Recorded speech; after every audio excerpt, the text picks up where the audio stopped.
tiba-tiba ngerasa kayak perutku ada yang nendang gitu, langsung cus, pengen feeling pengen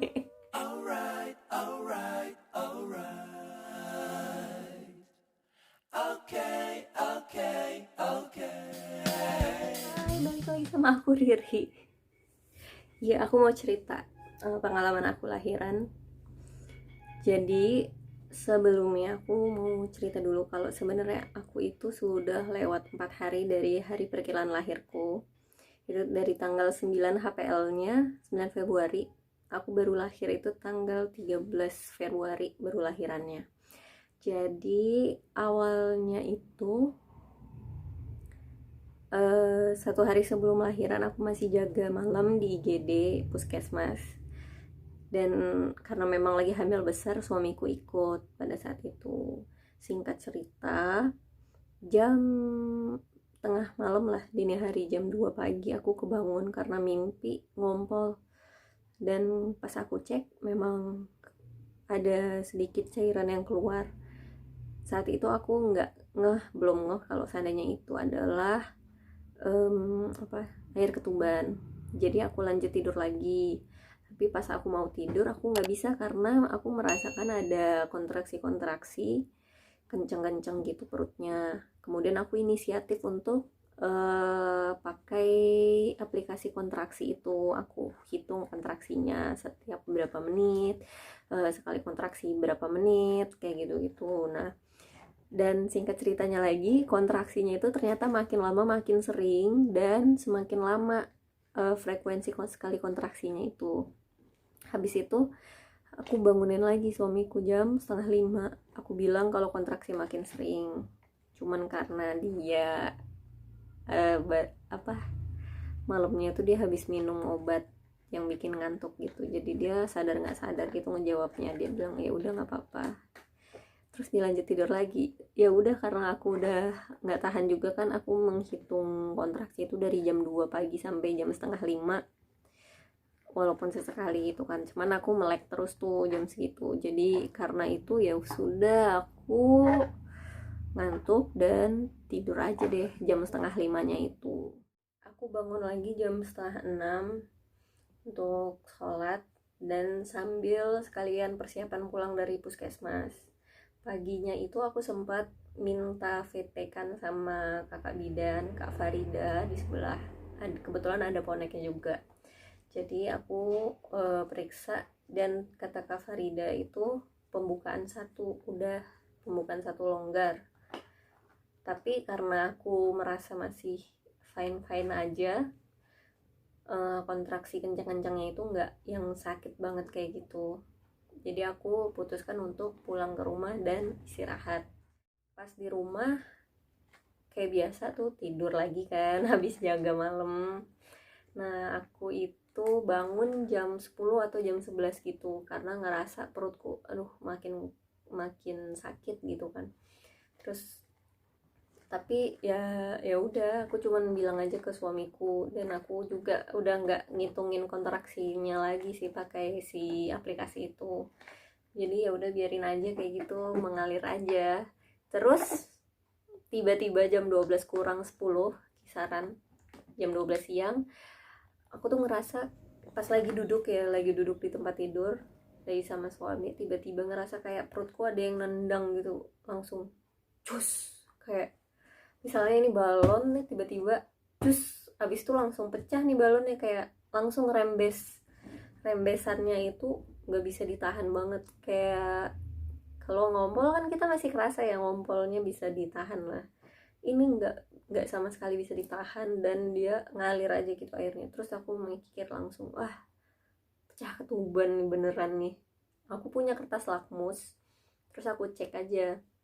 Jadi cairannya itu aku tampilin nanti mungkin videonya ya, pakai tisu apa adanya ya kan, namanya juga lagi panik. Terus aku tempelin kertas lakmusnya itu, ternyata berubah warna. Dan ya sudah, aku sama suamiku langsung ngambil tas lahiran yang sudah kami siapkan, langsung deh berangkat ke rumah sakit jam 12-nya itu. Jadi perjalanan ini kurang lebih 15 menitan sampai rumah sakit tujuan. Nah di rumah sakit tuh langsung menuju kamar bersalin. Ya perjalanannya, tapi di jalan sudah nggak ada rembesan lagi sih. Aku ngerasa pas pertama kalinya itu aja cairan yang keluar. Dan pas sampai rumah sakit menuju ruang bersalin langsung dicek sama bidannya. Ternyata kata bidannya jam setengah 1 ya, itu dicek bukaan, sudah bukaan 3 menuju 4. Dan bidannya saat itu langsung laporan ke dokter kandunganku. Nah kan bidannya langsung laporan ke dokter kandunganku, dan aku dengar sih pada saat mereka konsul, intinya dikasih tahu kalau seandainya nanti jam 5 belum ada kemajuan persalinan, itu direncanakan untuk operasi SC. Ya sudah, aku langsung mikirnya, aduh gimana nih, SC aku nggak mau kayak gitu kan. Nah tapi si bidannya itu bilang sih kan ngasih tahu suamiku dan bilang ke suamiku kalau jangan dikasih tahu ke ibunya ya, takutnya ibunya kepikiran malah ntar kayak gimana gimana gitu. Padahal aku udah denger dari sebelum dikasih tahu sama suamiku itu. Terus habis itu ya sudah, aku cuman tiduran aja di tempat tidur. Tarik napasnya.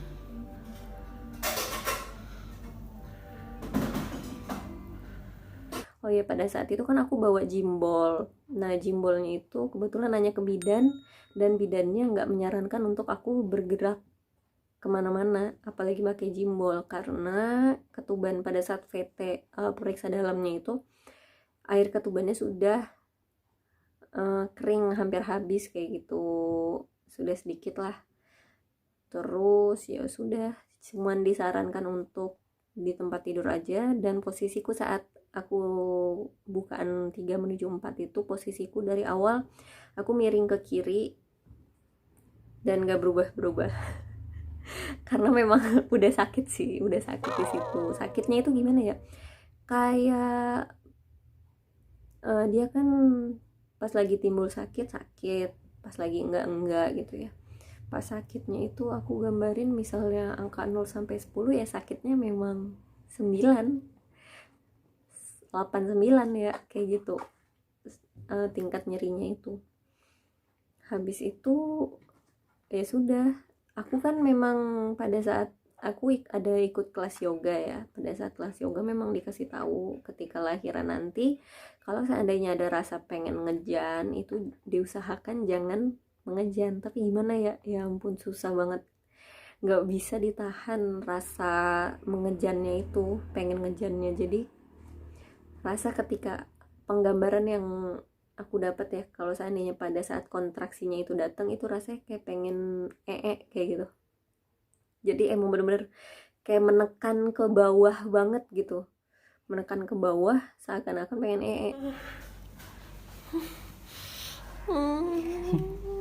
Tarik napasnya. Tarik napasnya. Jadi selama dari setengah 1, setengah 2 sampai jam 2, aku ngerasa makin lama makin besar dorongan pengen nya itu. Dan juga aku memang ya nggak tahan untuk nggak mengedan gitu. Ya kalau memang lagi mengedan ya mengedan, tapi ya yang kutahan sih supaya jangan sampai kehabisan tenaga aja kayak gitulah. Terus aku selalu atur nafas, dibantu juga, ditemenin juga kan sama suami. Jadi alhamdulillahnya di situ walaupun cuman berdua.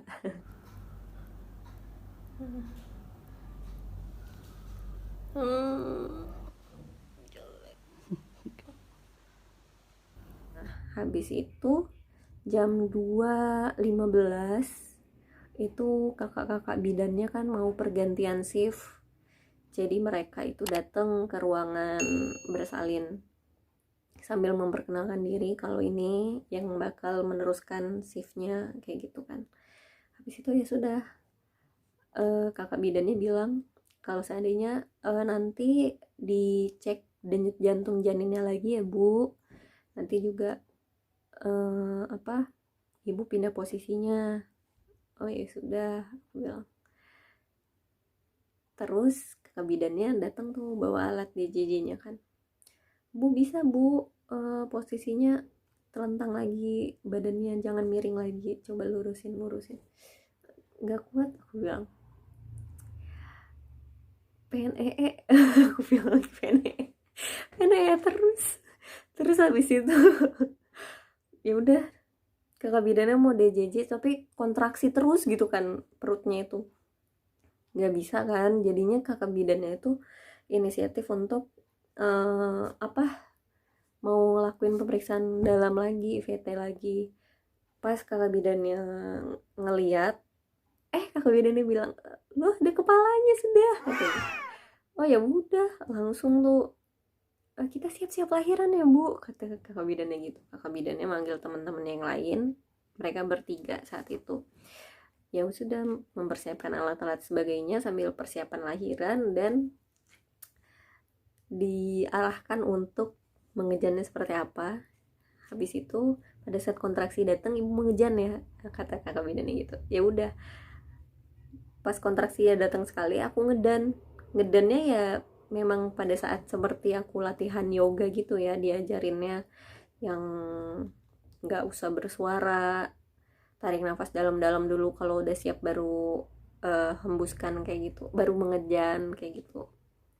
Dan ya alhamdulillahnya satu kali mengejan sudah keluar anaknya ya. Terus sempet kaget juga sih aku pas pertama kakak bidannya bawa anaknya kayak gini kan, anaknya anakku maksudnya anakku dibawa kayak gini, kakak bidannya aku terpana kayak gitu, kayak udah keluar cepet banget, kayak nggak nyangka aja kan. Masalahnya setengah satu dia masih bukaan 3 menuju 4, jam setengah 3 pas dia udah lahir gitu. Terus ya sudah, agak-agak terpaku sebentar, tapi kemudian sadar bahwa ada robekan. Nah robekannya ini kenapa, karena aku kelepas megang pahaku sendiri gitu, jadi pahanya jatuh kayak gitu. Pas jatuh ya robekannya, jadi bukan robek ke bawah tapi robeknya ke atas, ke arah klitoris gitu. Aku nggak ngerti juga sih, tapi pokoknya dibilangnya kayak gitu. Terus ya sudah, habis itu pas mau dijahit, dokter kandunganku datang, dokter Bima. Jadi dokter Bima bilang, aduh ini cepet banget lahirnya katanya, saya disisain bagian jahitnya doang katanya. Jadi ya sudah, dijahitnya sama dokter Bima. Nah kalau aku bandingkan, sakitan mana antara melahirkan, mengejan, kontraksi kontraksi pada saat lahiran, mengejan, sama jahit, pas dijahitnya, aku bilang sakitnya lebih lebih pada saat dijahit. Gimana ya rasanya, kayak misalnya aku gambarkan angkanya, kalau kontraksi tadi 89, kalau jahit itu 10, bahkan 10 plus plus. Dan agak-agak traumanya ya di situ pada saat dijahitnya itu. Tapi ya udah, karena dijahitnya sambil ngeliatin anak kan, lagi dibersihin, lagi dipakein baju, ditimbang-timbang, dicap kaki sebagainya, agak-agak teralihkan lah pikirannya. Tapi nggak bisa aku bilang itu nggak sakit ya, itu memang sakit, sakit banget kalau buat aku, nggak tahu buat kalian ya. Habis itu aku kan istirahat. Nah istirahatnya sebentar sih, setengah jam aja, sambil dia dibersih-bersihin, di ituin tadi kan. Sudah selesai dia beres pakai baju segala macem, aku juga udah selesai dijahit, baru deh IMD. Mungkin agak telat ya di situ, tapi ya begitulah kondisinya. Aku udah nggak inget lagi untuk IMD waktu pertama kali lahir keluarnya itu. Jadi ya sudah, baru IMD itu setengah sampai 1 jam setelah kelahirannya itu. Dan alhamdulillah dedeknya udah pinter sih, udah bisa mencari, dan ya dia sedot aja, walaupun aku nggak tahu sih asinya pada saat itu udah keluar atau belum. Tapi kan nggak apa-apa ya, karena 2 hari pertama kan dia nggak minum juga, sebenarnya nggak apa-apa, nggak masalah. Itu aja cerita lahiran aku. Semua aku bilang pengalaman yoga itu membantu banget pada saat aku lahiran, dan juga dukungan dari orang-orang terdekat pastinya. Dan jangan lupa selalu minta doa supaya dikasih kelancaran. Karena percaya nggak percaya, pada saat aku nunggu, kan pas aku dikasih tahu kalau seandainya jam 5 nggak ada kemajuan persalinan bakalan DSC. Nah itu aku ngomong sama anakku gitu dalam perut, Dek, Kak, bantuin bantuin ya supaya lahirannya cepet lancar, supaya nggak usah lama-lama, ada kemajuan persalinan ya, jangan, bantuin ya cari jalannya segala macam. Aku omongin terus lah sampai, dan ternyata itu manjur, terbukti bahwa dia mengerti kekhawatiran bundanya untuk supaya jangan sampai operasi, dan dia keluar dengan tepat waktu. Iya, bukan tepat waktu sih, di waktu yang tepat sih ya. Itu aja cerita pengalaman lahiran anak pertamaku. Semoga kalian semakin termotivasi, semakin mempersiapkan diri, sehat-sehat selalu untuk bunda dan janin. Amin. Terima kasih udah nonton celotehku. See you on my next video. Bye.